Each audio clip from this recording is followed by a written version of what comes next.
They say music can calm beasts, but on this night, it was music that made monsters listen.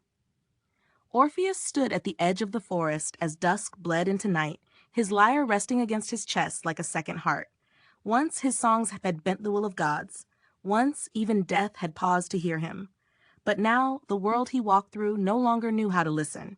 Since losing Eurydice a second time, since watching her fade because of his own doubt, Orpheus had turned away from wine, from revelry, from touch itself.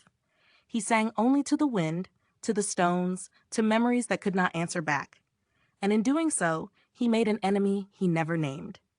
Dionysus, god of ecstasy and abandon, does not punish refusal with thunder. He punishes it with excess. From the hills came laughter, sharp, wild, uncontained.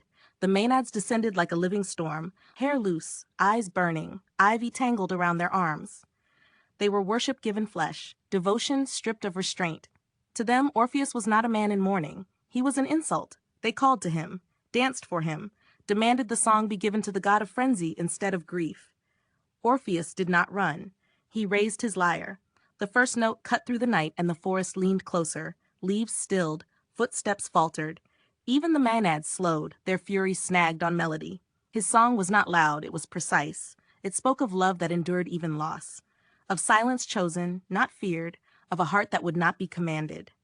For a breath, it worked. Then Dionysus answered, not with words, but with noise. Drums thundered.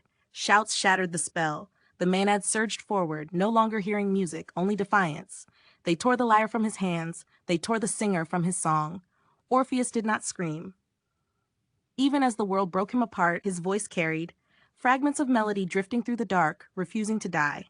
And when the forest finally fell silent, his severed head floated downriver, still singing Eurydice's name. The gods listened then, not to punish, not to intervene, only to remember. Because Orpheus did not die for rejecting Dionysus. He died for choosing love over frenzy, memory over madness, and silence over surrender. And sometimes, that is the most dangerous song of all. If this story moved you, please like, share, subscribe, and leave a comment. It helps the channel grow and keeps these ancient voices alive.